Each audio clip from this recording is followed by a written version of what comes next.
What's up everybody? So in today's video, today actually marks exactly 1 year since I have registered the GT-R. I bought this car January 12th of 2018. Today is the 12th. Of course this video is not going up today though, it's going up later this week.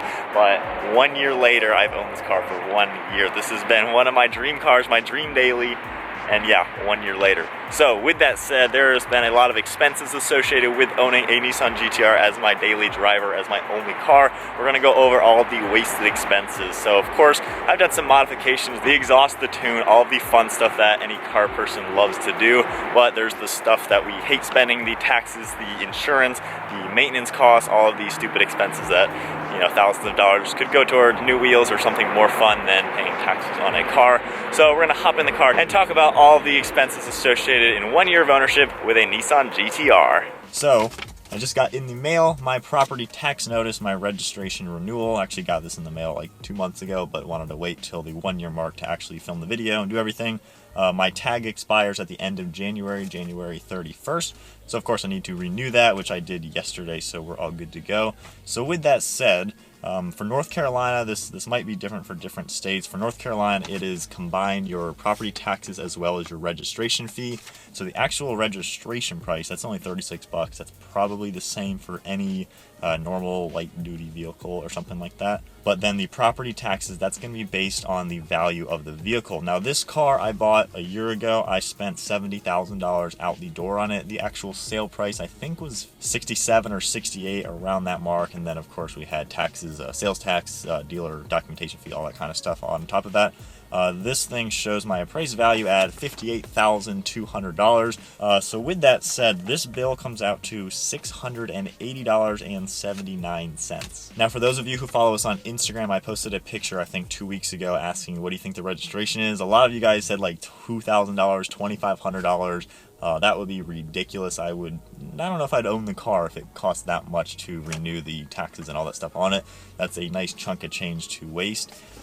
So with that, we have our county taxes, which is $300, and then the city taxes, which is $337. As you can see, $36 registration fee. I had to get this car inspected. North Carolina has a state inspection. It is emissions and safety. That was 30 bucks. So then that brings this bill, of course, like I said, 680 bucks. The weird thing is, so yesterday I was on the DMV's website, renewing it all, paying for it, getting everything squared away. My bill actually came out to $386. I paid that and we're good. So I don't really know where that other $300 went. I am a little confused as to why it was only $386. I will gladly take that versus the $680. But it shows my sticker is renewed. It showed this car registered from now till 2020 of, I think, beginning of February is when it will now expire. So it shows I'm good for another year. My sticker should be here in like 3 or 4 days. I don't know if it's going to give me a temporary sticker to where I then pay like state taxes or something. So a little confused on that. I'm going to make sure I'm not driving illegally or anything like that. But as far as I know, I only paid $386 versus $680. So I'm happy with that. We'll see what happens. I will make an update if anything changes. But that's registration for the car. Even though I paid less than what the original bill says, this car is about $600. And then back on the value, while this appraises at $58,000, I could sell this car for $65 if I needed to. I have a lot of friends with dealerships, and if I traded it in, I'd get $63, or if I tried to sell it myself, like consigning it, I could get about $65. So don't be alarmed if your appraised value on this is a lot lower than what you really think the car's worth, because they're just kind of doing that just because if this was 10 grand more than it was worth, everybody would be calling saying, hey, this is not right, you guys owe me money. So they're just avoiding all that kind of issues. So next up, we're going to get on to insurance. Now I made a video a few months after I bought the car talking about how much insurance was for me to own this car. When I bought the car, I was 24 years old. I turned 25 last month, so now I'm obviously 25. So my first insurance bill was $897. I pay every 6 months. It is cheaper to do that than if you do it per month. A lot of people, when I made that video, were blown away with how cheap insurance is on this car. Like I said, I'm now 25. I've been driving for almost 9 years now. I've had my license for that long. No accidents, no tickets, knock on leather. You know, everything's been smooth. And on top of that, paying every 6 months is cheaper than every month. I have the highest deductible. I have the $1,000 deductible versus the $100 deductible. Doing that lowers your premium. And the crazy thing is, after 8 months of owning this car, The differences in my premiums, if we do go on a month-to-month basis, was about $1,000. So after 8 months of paying a lower premium, I have saved the $1,000 that, if something goes wrong, is what I'm responsible for. So I would highly recommend take the highest deductible. Of course, be a safe driver, and within about 8 months, you're going to save that money anyway and still have a lower rate. So highest deductible is very important. You definitely want to do that. Obviously, having a clean, perfect record helps a lot. I have safe driving discount that came up, I think, like 3 months ago on my account. I don't know how much it really saved me or not, but I have that. I have multi-policy discount. My motorcycle and my apartment renter's insurance is all on the same policy, so that helps. And there's probably a lot more factors. I'm not an insurance expert, but that is what it is for me.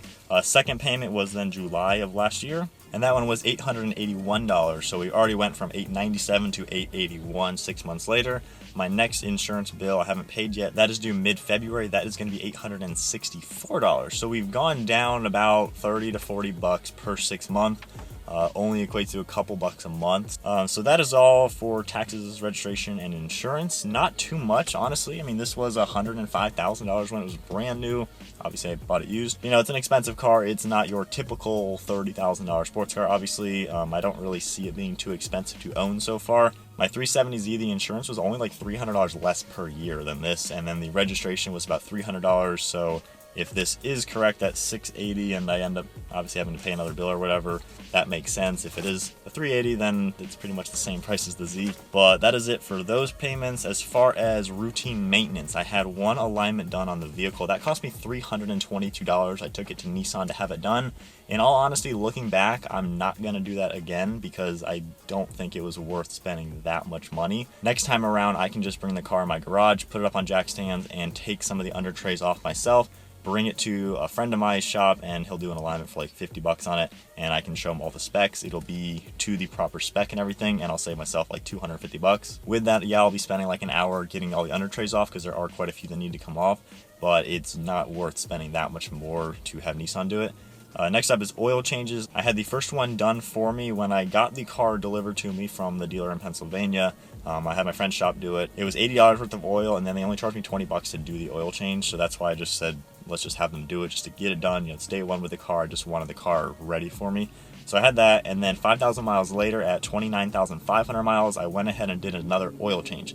Now, you don't really need to change the oil every 5,000 miles with full synthetic, but since I owned the car, the first 5,000 miles, I did a ton of launch control runs, which is a lot of, you know, that's some abuse on the engine. I put the car through its paces, so I kind of wanted to go ahead and change it. It's not that expensive to change the oil. And right after I did the oil change, I knew I was going to the airstrip to do 150 mile an hour runs. I was going to put 400 miles on my car in one day.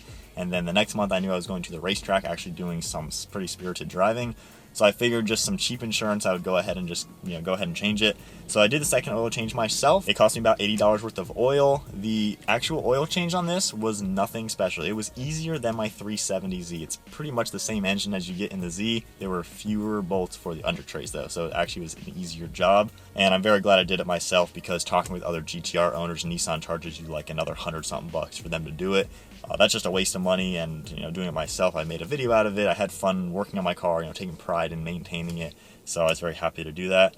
And then the only other bit of routine maintenance, when the car got delivered to me, I was a little annoyed with the Nissan dealer who sold it to me because the battery was dead when I got it. It wouldn't hold the charge. I charged it day one for like an hour and a half, drove it, and the next day it was dead again, and it died on me 3 times, I think, and luckily I have a portable jump starter with me, so I was a little bummed that I needed a new battery day one. That was like $120, and then I needed new air filters as well because they were pretty dirty. That was like 20 bucks. Insurance, you saw the registration and taxes after 1 year, an alignment, 2 oil changes, a battery.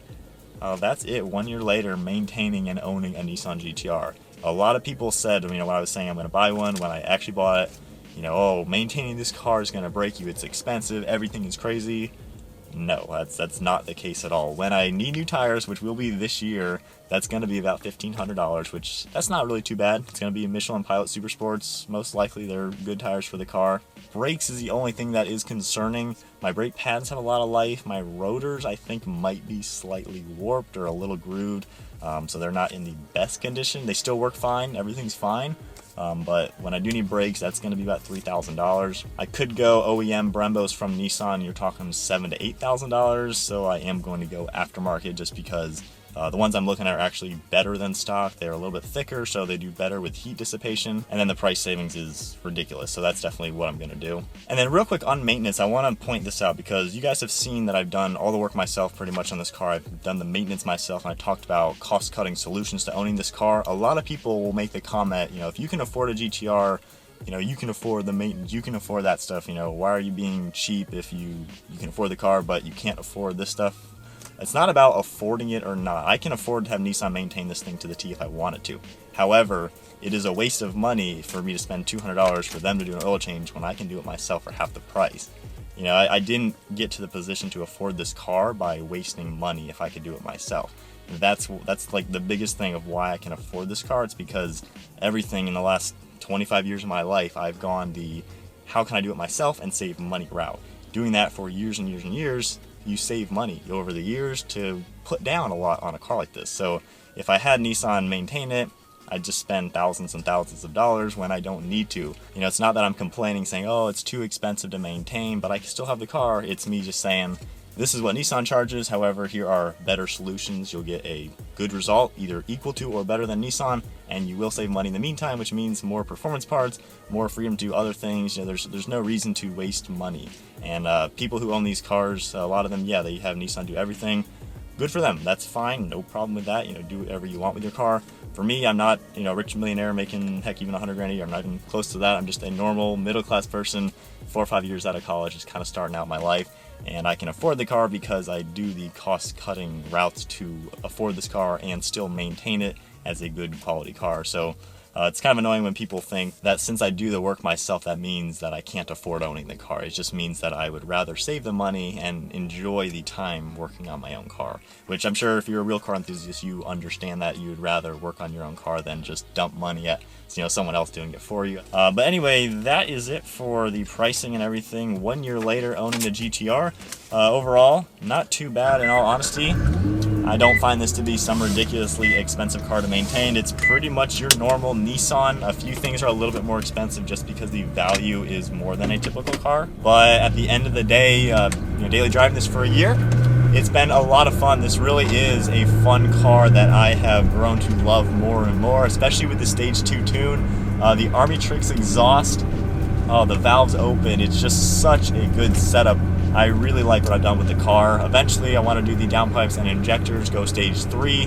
That'll be insanely fast and pretty loud and hopefully shoot a few flames.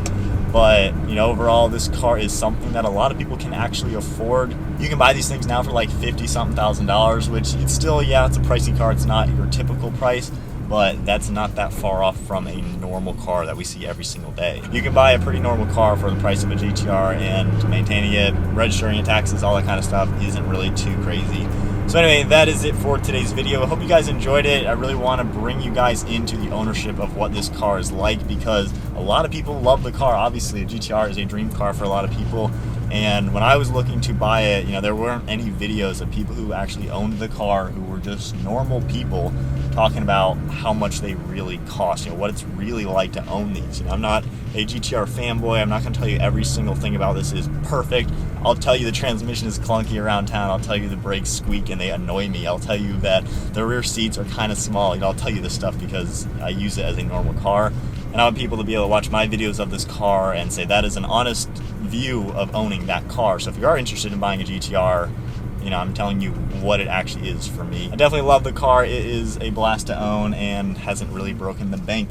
So anyway, that is it for today's video. Hope you guys enjoyed it. Give it a huge thumbs up, smash the subscribe button. We do have new merchandise available with the GT-R design and everything, so definitely check that out. So if you guys enjoyed the video, thumbs up, subscribe. We'll see you guys next video.